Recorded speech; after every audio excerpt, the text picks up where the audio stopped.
ఈ వీడియోలో student info వెబ్సైట్లో టీచర్స్ యొక్క క్యాడర్ స్ట్రెంత్ను ఏ విధంగా అప్డేట్ చేసుకోవాలనేది ఈ వీడియోలో పూర్తిగా డీటెయిల్గా చూద్దాం. దీనికి సంబంధించి ముందుగా మనం స్టూడెంట్ ఇన్ఫో సైట్ ఓపెన్ చేయాలి. studentinfo.ap.go.in. అదేవిధంగా టీఐఎస్ రిపోర్ట్స్ను కూడా ఏ విధంగా చెక్ చేసుకోవాలనేది కూడా చూద్దాం. ముందుగా మనం ఈ సైట్లోకి లాగిన్ అవడానికి ఇక్కడ డిపార్ట్మెంట్ లాగిన్ ఉంటుంది. దీని మీద క్లిక్ చేయగానే మన పాఠశాలకు సంబంధించి డైస్ కోడ్, స్టూడెంట్ ఇన్ఫోకి సంబంధించి పాస్వర్డ్, ఈ క్యాప్చా కోడ్ ఇచ్చేసేసి మనం సైట్లోకి లాగిన్ అయిపోతాం. ఇలా మనం సైట్లోకి లాగిన్ అయిపోయిన తర్వాత సర్వీసెస్లోకి వెళ్ళిపోవాలి. సర్వీసెస్లో స్టాఫ్లో ఇక్కడ మనకి క్యాడర్ స్ట్రెంత్ అని చెప్పేసి ఇక్కడ ఆప్షన్ ఉంది. దీని మీద క్లిక్ చేయాలి. మనం ఆ క్యాడర్ స్ట్రెంత్ ఆప్షన్ ఓపెన్ చేయగానే ఈ విధంగా మనకు కనిపిస్తుంది. దీంట్లో మనకి 2 స్టెప్స్ ఉంటాయి. పైన ఏమన్నా క్యాడర్ స్ట్రెంత్ ఉంటుంది, కింద వచ్చేసరికి టీచర్ డీటెయిల్స్ అని చెప్పేసి ఆ పాఠశాలలో ఉన్న టీచర్స్ వివరాలు కింద ఉంటాయి. ఇక్కడ మన పాఠశాలలో వర్కింగ్లో ఉన్న టీచర్స్ యొక్క అందరి పేర్లు ఇక్కడ మనకు ఉండాలి. ఏ టీచర్ పేరు అయినా సరే కనిపించకపోతే కంపల్సరీగా అప్డేట్ చేసుకోవాలి, యాడ్ చేయాలి. ఇక్కడ ఏ టీచర్ పేరు అయితే కనిపిస్తుందో వారికి మాత్రమే టీఐఎస్ రిపోర్ట్స్లో ఆ స్టేటస్ అనేది అప్డేట్ అవుతుంది. ఇక్కడ టీచర్ యొక్క పేరు అనేది కనిపించకుండా ఉంటే ఆ టీచర్ టీఐఎస్ పూర్తిగా కన్ఫర్మ్ చేసినా సరే రిపోర్ట్స్లో మాత్రం పెండింగ్గానే చూపిస్తుంది. కాబట్టి క్యాడర్ స్ట్రెంత్లో కంపల్సరీగా ఆ టీచర్ యొక్క పేరు ఉండాలి. అలా పేరు ఉన్న వారికి మాత్రమే టీఐఎస్ రిపోర్ట్స్ అనేవి కరెక్ట్గా చూపిస్తున్నాయి. ఇప్పుడు ఈ క్యాడర్ స్ట్రెంత్ని ఏ విధంగా అప్డేట్ చేయాలని చూద్దాం. ముందుగా ఇక్కడ మనం ఏం చేయాలంటే మన పాఠశాలలో ఉన్న డిజిగ్నేషన్స్ అన్నిటినీ యాడ్ చేయాలి. ఇక్కడ యాడ్ కేటగిరీ ఉంది కదా, యాడ్ కేటగిరీ మీద క్లిక్ చేస్తే మనం డిజిగ్నేషన్ని యాడ్ చేసుకోవచ్చు. అంటే సపోజ్ ప్రైమరీ వరకు అనుకోండి, ఎల్ఎఫ్ఎల్, హెచ్ఎం, ఎస్జిటి ఈ 2 డిజిగ్నేషన్స్ మాత్రమే ఉంటాయి. ఎల్ఎఫ్ఎల్ ఉన్నవారు ఎల్ఎఫ్ఎల్ డిజిగ్నేషన్ కూడా యాడ్ చేసుకుంటారు. ఒక ఎస్జిటిఏ ఉంటే ఎస్జిటి డిజిగ్నేషన్ మాత్రమే యాడ్ చేసుకుంటారు. అదే హై స్కూల్ వారు అనుకోండి, యాడ్ కేటగిరీ మీద క్లిక్ చేసేసి ఆ పాఠశాలలో ఉన్న అన్ని డిజిగ్నేషన్స్ని ఇక్కడ ముందు యాడ్ చేసుకోవాలి. ముందుగా ఈ ప్రాసెస్ని మీరు క్రోమ్ బ్రౌజర్లో చేయండి. క్రోమ్ బ్రౌజర్లో అయితే కరెక్ట్గా అప్డేట్ అవుతుంది. ముందుగా మనం ఈ విధంగా మన పాఠశాలలో ఉన్న క్యాడర్ స్ట్రెంత్ని కరెక్ట్గా మనం రాసుకోవాలి. అంటే మన పాఠశాలలో ఏమేమి పోస్టులు ఉన్నాయో వాటన్నిటిని రాసుకొని శాంక్షన్ పోస్టులు ఎన్ని ఉన్నాయి అనేది మనం నోట్అవుట్ చేసుకోవాలి. తర్వాత ఇక్కడ ఒక్కొక్క డిజిగ్నేషన్స్కి ఎదురుగా శాంక్షన్ అని చెప్పేసి ఇక్కడ ఉంటుంది. ఇక్కడ మన పాఠశాలలో ఈ డిజిగ్నేషన్కి అంటే ఈ పోస్ట్కి ఎన్ని శాంక్షన్ పోస్టులు ఉన్నాయి అనేది ఇక్కడ నెంబర్ ఇస్తాము.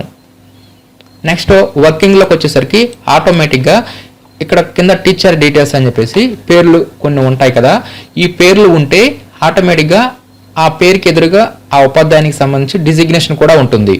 దీన్ని బట్టి ఈ సైట్లో నమోదై ఉంది లేదనేది ఈ సైట్ ఆటోమేటిక్గా డిటెక్ట్ చేసేసి ఇక్కడ వర్కింగ్ పోస్టులను ఆటోమేటిక్గా చూపించేస్తుంది. అంటే ఇక్కడ మనం వర్కింగ్లో ఉన్న పోస్టులను మనం యాడ్ చేయాల్సిన అవసరం లేదు. అంటే సపోజ్ ఇక్కడ ఎస్జిటి పోస్టులు 3 ఉన్నాయి అనుకోండి, ఇక్కడ 3 ఉంది కదా శాంక్షన్లో, కింద 3 టీచర్ పేర్లు ఉన్నాయి. ఈ 3కి డిజిగ్నేషన్ ఎస్జిటి ఉండటం వలన ఆటోమేటిక్గా ఇక్కడ వర్కింగ్లో 3 ఇచ్చేసింది. అంటే శాంక్షన్ 3 వర్కింగ్ అనేది మనం ఇవ్వాల్సిన అవసరం లేదు. ఆటోమేటిక్గా ఇక్కడ ఉన్న పేర్లను బట్టే అక్కడ వచ్చేస్తుంది వర్కింగ్. నెక్స్ట్ 3 శాంక్షన్ 3 వర్కింగ్, ఇంకా పెండింగ్ ఏం లేదు కాబట్టి 0 వచ్చేస్తుంది. ఇప్పుడు సపోజ్ ఈ పాఠశాలలో ఒకవేళ 5 ఎస్జిటి పోస్టులు ఉన్నాయి అనుకోండి, అప్పుడు 5 అని చెప్పి ఇచ్చేస్తాము. ఇలా 5 అని చెప్పి ఇవ్వగానే వర్కింగ్లో 3, ఈ 3 అనేది కింద నుంచి తీసుకుంటుంది. ఇక్కడ 3 ఎస్జిటి యాడ్ అయి ఉన్నాయి కాబట్టి 3 తీసుకుంటుంది. ఇక్కడ శాంక్షన్ 5 ఉన్నాయి, ఇక్కడ 3 యాడ్ అయి ఉన్నాయి, ఇంకా పెండింగ్ 2 రావాలి కాబట్టి ఇక్కడ పెండింగ్లో చూపిస్తుంది.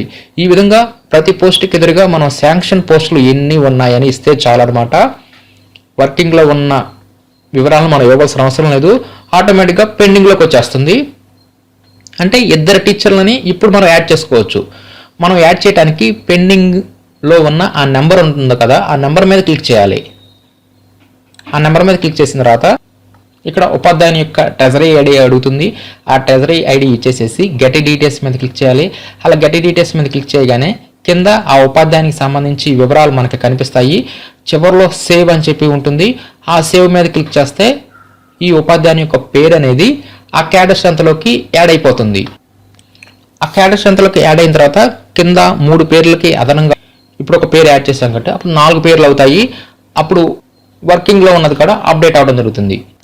ఇక్కడ చివరిలో డిలీట్ కూడా ఉంటుంది. అంటే మన పాఠశాలలో లేని పోస్ట్ ఇక్కడ మనకు కనిపిస్తుంది అనుకో, అంటే లేని డిజిగ్నేషన్ ఇక్కడ మనకు కనిపిస్తుంటే డిలీట్ మీద క్లిక్ చేస్తే ఆ పోస్ట్ అనేది టోటల్గా డిలీట్ అయిపోతుంది. ఫైనల్లో ఈ క్యాడర్ స్ట్రెంత్ మొత్తం కరెక్ట్గా ఉన్న తర్వాత అప్డేట్ అయిన తర్వాత సేవ్ మీద క్లిక్ చేస్తే ఈ క్యాడర్ స్ట్రెంత్ మొత్తం అప్డేట్ అవ్వడం జరుగుతుంది. ఈ విధంగా మనం యాడ్ కేటగిరీ ద్వారా మన పాఠశాలలో ఉన్న డిజిగ్నేషన్స్ని ఇక్కడ మనం యాడ్ చేసుకోవాలి. ఇలా యాడ్ చేసిన తర్వాత శాంక్షన్ ఎన్ని పోస్టులు ఉన్నాయనేది ఇక్కడ మనం ఇవ్వాలి. ఇలా శాంక్షన్ పోస్ట్ ఇవ్వగానే ఆటోమేటిక్గా ఆ టీచరు కింద యాడ్ అయి ఉంటే వర్కింగ్లో చూపిస్తుంది, లేదంటే పెండింగ్లో చూపిస్తుంది. మనం పెండింగ్ మీద క్లిక్ చేసేసి ఆ టీచర్ని యాడ్ చేసుకోవాలి. మొత్తం మీద మన పాఠశాలలో పనిచేసే టీచర్లు అందరి వివరాలు ఇక్కడ కింద ఉన్న టీచర్ డీటెయిల్స్లోకి 100% రావాలి. అలా వస్తేనే వారు టీఐఎస్ చేస్తే ఆ టీఐఎస్ రిపోర్ట్స్లో వారి యొక్క పేరు అనేది అప్డేట్ అవుతుంది, లేదంటే వారు టీఐఎస్ చేసినా సరే పెండింగ్లోనే ఉంచుతుంది. కాబట్టి ఈ క్యాడ్ స్ట్రెంత్లో మన పాఠశాలలో ఉన్న ఉపాధ్యాయుల యొక్క అందరి పేర్లు ఇక్కడ రావాలి. నెక్స్ట్ ఇప్పుడు టీఐఎస్ రిపోర్ట్ని ఏ విధంగా చెక్ చేసుకోవాలని చూద్దాం. దాని కొరకు రిపోర్ట్స్లోకి వెళ్ళిపోవాలి. రిపోర్ట్స్లో టీఐఎస్ రిపోర్ట్ అని చెప్పి ఇక్కడ ఉంటుంది, దీని మీద క్లిక్ చేయాలి. దీని మీద క్లిక్ చేస్తే ఇక్కడ మనకి టోటల్గా ఎంతమంది టీచర్లు ఉన్నారనేది ఇక్కడ మనకు కనిపిస్తుంది. ఇక్కడ ఉండే నెంబర్ అనేది ఇందాక క్యాడర్ స్ట్రెంత్లో ఎన్ని పేర్లు అయితే ఉంటాయో అన్ని పేర్లే ఇక్కడ మనకు కనిపిస్తుంది. అంటే రిపోర్ట్స్లో పేర్లు యాడ్ అవ్వాలంటే క్యాడర్ స్ట్రెంత్లో పేర్లు యాడ్ అవ్వాలి, అక్కడ కరెక్ట్గా ఉండాలి. ఇక్కడ టోటల్ టీచర్స్ తప్పు చూపిస్తుందంటే క్యాడర్ స్ట్రెంత్లో మనం పేర్లను యాడ్ చేసుకుంటే ఇక్కడ కరెక్ట్గా వస్తుంది. అప్పుడు ఆ టీచర్కి సంబంధించి ఇక్కడ స్టేటస్ ఉంటుంది. అంటే మనకి టీఐఎస్లో మొత్తం 4 పార్ట్స్ ఉంటాయి. ఒకటి వచ్చేసరికి personal details, next educational details, next appointment details, last ఇది ట్రాన్స్ఫర్ డీటెయిల్స్. వీటన్నిటిని ఒకదాన్ని ఒకటి మనం డేటాను ఎంటర్ చేసి ఫైనల్లో సేవ్ సబ్మిట్ మీద క్లిక్ చేస్తే అప్పుడు ఆ 4 అప్డేట్ అవుతాయి.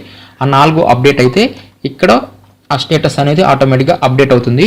ఈ 4 అప్డేట్ చేస్తే ఆటోమేటిక్గా ఫైనల్ సబ్మిషన్ కూడా కంప్లీట్ అయిపోతుంది. అంటే ఎడిట్ అనేది ఎన్నిసార్లు అయినా చేసుకోవచ్చు, నో ప్రాబ్లం. ఈ 4 అప్డేట్ చేసిన వారికి ఫైనల్ సబ్మిషన్ కూడా కంప్లీట్ అయినట్లు లెక్క. ఈ విధంగా టీఐఎస్ రిపోర్ట్లో స్కూల్ లాగిన్లో ఎంతమందిది ఫైనల్ సబ్మిషన్ అయిందనేది మనం ఈ విధంగా చెక్ చేసుకోవచ్చు. ఇక్కడ తప్పు చూపిస్తుంటే మాత్రం ఈ నెంబరు కంపల్సరీగా క్యాడర్ స్ట్రెంత్లో ఆ పాఠశాలలో ఉన్న టీచర్లు అందరి పేర్లు ఉండే విధంగా అప్డేట్ చేయాలి ముందు. అప్పుడు ఆటోమేటిక్గా టీఐఎస్ రిపోర్ట్ కూడా అప్డేట్ అవుతుంది. ఇక్కడ ఈ టీఐఎస్ రిపోర్ట్లో ఇక్కడ డేట్ ఉంటుంది, టైం ఉంటుంది.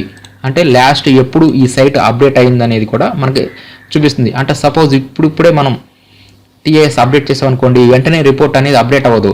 లాస్ట్గా ఎప్పుడు అప్డేట్ అయింది అనేది ఇక్కడ లాస్ట్ అప్డేటెడ్ టైం ఉంటుంది. అంటే ఈ రిపోర్టు ఎప్పుడు జనరేట్ అయింది అనేది డే టు టైం ఉంటుంది. దీని ప్రకారం కూడా మనం టీఐఎస్ రిపోర్ట్ని చెక్ చేసుకోవచ్చు. ఈ విధంగా స్టూడెంట్ ఇన్ఫో సైట్లో సర్వీసెస్లో క్యాడర్ స్ట్రెంత్ని ముందుగా అప్డేట్ చేసుకోవాలి. తర్వాత టీఐఎస్ రిపోర్ట్లో మనం ఈ రిపోర్ట్ని చెక్ చేసుకోవచ్చు.